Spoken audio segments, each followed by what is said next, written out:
नमस्कार। आज सवालों से देश के बड़े बड़े घोटालेबाजों को सुलगाएंगे, जिनके खिलाफ एक बार फिर ईडी ने चौंकाने वाली कार्रवाई की है। इस बार हंटर उत्तर प्रदेश में चला है और करोड़ों के धन कुबेर ईडी के हाथ लग गए हैं। दरअसल उत्तर प्रदेश के 10 शिक्षण संस्थानों में फर्जी कागजातों के जरिए 150 करोड़ से ज्यादा की स्कॉलरशिप घोटाले में आईएएस और पीसीएस अफसरों का काला धंधा पकड़ा गया है। ईडी ने आईएएस और पीसीएस अफसरों के खिलाफ कोर्ट में ऐसी नकेल कसी है जिससे योगी सरकार भी हैरान रह गई है। इससे पहले इस घोटाले में एफआईआर दर्ज की गई थी, जिसमें 10 संस्थान के प्रबंधन समेत 18 लोग नामजद और दर्जन भर से ज्यादा अज्ञात लोगों का नाम था। ईडी की इस बड़ी कार्रवाई से यूपी में हड़कंप मच गया है, जिससे सवाल सुलग रहे हैं।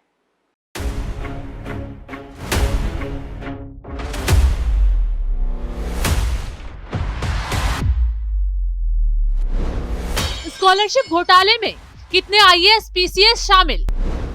कैसे हुआ 150 करोड़ का स्कॉलरशिप घोटाला? ईडी ने करोड़ों के घोटाले में क्या खुलासा किया? कितने लोगों के बीच बांटी गई घोटाले की रकम?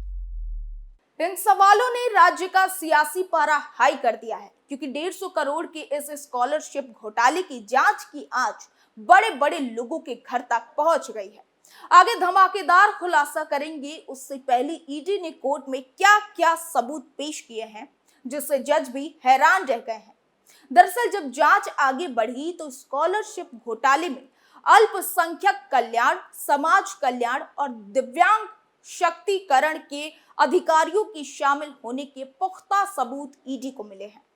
इनमें से कई आईएएस और पीसीएस अफसर भी हैं, जिनको छात्रवृत्ति घोटाले की रकम का हिस्सा पहुंचाया जा रहा था। इस घोटाले में गिरफ्तार हाइजिया एजुकेशन ग्रुप के संचालकों से पूछताछ में यह खुलासा हुआ है। दरअसल मोदी सरकार की तरफ से गरीबों, अल्पसंख्यकों, एससी, एसटी और दिव्यांगों को दी जाने वाली इस स्कॉलरशिप को हड़प कर मानवता को शर्मसार करने वाली कॉलेज संचालकों की करतूतों की जब ईडी ने परतें उधेड़नी शुरू की तो कई चौंकाने वाले सबूत सामने आए। पता चला कि घोटाले की रकम का एक बड़ा हिस्सा इन विभागों के अधिकारियों की जेब में पहुंचाया जा रहा था। इस खुलासे के बाद सीएम योगी भी आग बबूला हो उठे हैं। जांच अधिकारी रामचंद्र की तरफ से इन सभी अधिकारियों को समन भेजना शुरू कर दिया गया है। सूत्रों की माने तो ईडी के हाथ बड़े पैमाने पर मनी लॉन्ड्रिंग के सुराग भी लगे हैं, जिससे इन अधिकारियों की मुश्किलें बढ़ सकती हैं। सीएम योगी भी इन अफसरों के खिलाफ सख्त एक्शन लेने की तैयारी कर रहे हैं, क्योंकि पीएम मोदी के साथ साथ सीएम योगी साफ साफ कह चुके हैं कि प्रदेश में ना तो भ्रष्टाचार को बर्दाश्त किया जाएगा और ना ही भ्रष्टाचारियों को। ऐसे में ईडी ने जो सबूत सामने रखे हैं, उससे तो सरकार की तरफ से भी अगला एक्शन धमाकेदार होने वाला है। वहीं ईडी की जांच में सामने आया है कि हाइजिया के संचालकों ने पुराने लखनऊ में रहने वाले रिक्शा चालक अजय लाल का भी बैंक खाता खोल दिया था। वो किसी छात्र को कॉलेज छोड़ने आया था, जिसके बाद उसे केंद्र सरकार की योजना का लाभ दिलाने का लालच देकर अंगूठा लगवा लिया गया। बाद में फिनो बैंक के एजेंट ने उसका बतौर छात्र खाता खोल दिया। इसी तरह लखनऊ के रहने वाले बीपीओ कर्मी पूर्णिमा वर्मा का फर्जी दाखिला दिखाया गया। गुंडबा के दिव्यांग अरविंद कुमार का भी इसी तरह खाता खोला गया था। चौकी की मीना देवी का भी हाइजिया के संचालकों ने खाता खोल दिया था।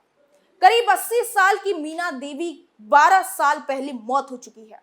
वही हाइजिया के संचालकों से पूछताछ में उनके गुवाहाटी में निर्माणाधीन कॉलेज का पता चला है। इसके अलावा नेपाल, लखनऊ, नोएडा समेत 1 दर्जन से ज्यादा शहरों में बेशकीमती संपत्तियां होने की जानकारी मिली है। छापे के दौरान मिले संपत्तियों के दस्तावेज सामने रखकर जब ईडी ने अधिकारियों से पूछताछ की तो संचालकों ने लखनऊ की 20 से ज्यादा संपत्तियों में से 12 संपत्तियां बेनामी होने की बात कबूल की। अब ईडी ने इन संपत्तियों को अटैच करेगी, यानी जब्त करेगी। पूर्वोत्तर के कुछ शहरों में भी कॉलेज खोलने के लिए जमीन खरीदने की पुष्टि की जा रही है। पूछताछ के दौरान हाजिया के संचालकों ने 20 से ज्यादा ऐसे कॉलेज के नाम भी कबूले हैं जहां पर छात्रवृत्ति हड़पने के लिए फर्जी बैंक खाते खोले गए। दरअसल इन कॉलेजों के छात्रों के बैंक खातों से जुड़े कुछ दस्तावेज छापों के दौरान बरामद हुए थे। जब रिमांड पर इन दस्तावेजों के बारे में पूछताछ की गई तो संचालकों ने कबूला कि उन्होंने ही इन कॉलेजों का खाता फिनो बैंक के एजेंट्स के जरिए खुलवाया था। ईडी की जांच में पता चला कि हाइजिया ग्रुप ही इस घोटाले का मास्टरमाइंड है। इस ग्रुप के जरिए कई और संस्थानों ने फोनो पेमेंट बैंक के एजेंटों से संपर्क किया और लगभग 3000 फर्जी खाते खोलकर छात्रवृत्ति निकाली गई। इस मामले में लगभग 150 करोड़ का घोटाला किए जाने की जानकारी मिली। यानी इस घोटाले में बच्चों से बुजुर्गों तक के नाम पर अकाउंट खोलकर स्कॉलरशिप हड़पी गई थी। दरअसल स्कॉलरशिप में हुए घोटाले पर मिली शिकायत में बताया गया कि इन 10 संस्थानों ने फर्जी नामों से बैंक एजेंट की सहायता से 3000 खाते खोले। इनमें से कई खाता धारक ऐसे भी हैं जिन्हें खाता खोलने तक की जानकारी नहीं थी।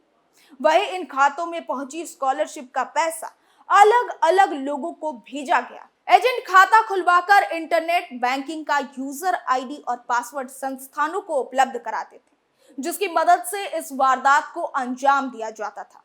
लेकिन घोटालेबाजों की ये घिनौनी हरकत न सिर्फ सीएम योगी की नजर से बच पाई और ना ही जांच एजेंसियों की, जिसके बाद मामले में ईडी की एंट्री हुई तो कई ऐसे चौंकाने वाले खुलासे हुए कि जांच एजेंसियों के भी होश उड़ गए।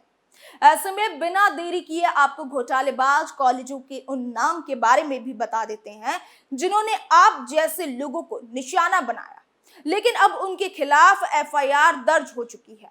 बता दें कि 10 कॉलेजों में विभिन्न योजनाओं से दी जाने वाली पोस्ट मैट्रिकुलेशन स्कॉलरशिप का डेटा फर्जी कागजातों को तैयार कर हड़पा गया है।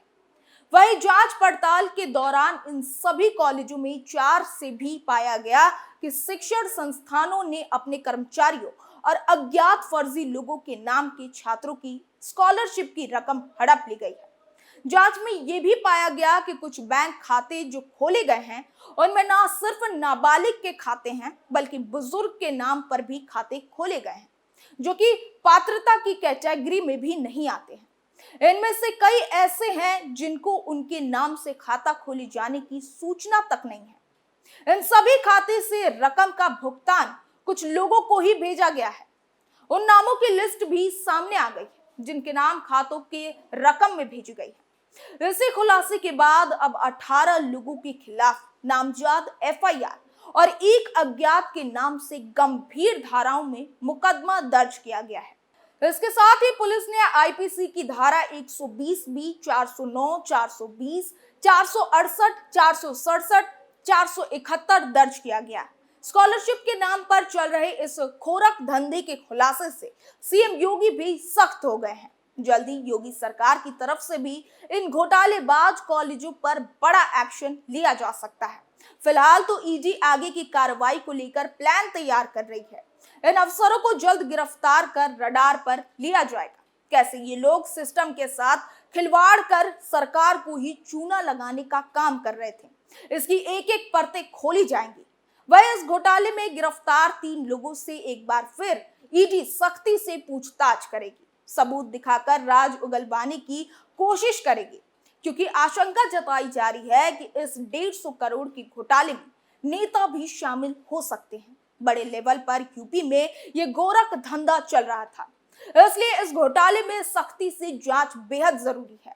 अभी तो उन लोगों का भी पता लगाया जा रहा है जिनके नाम से खाते खोलकर फर्जी तरीके से स्कॉलरशिप हड़पी गई।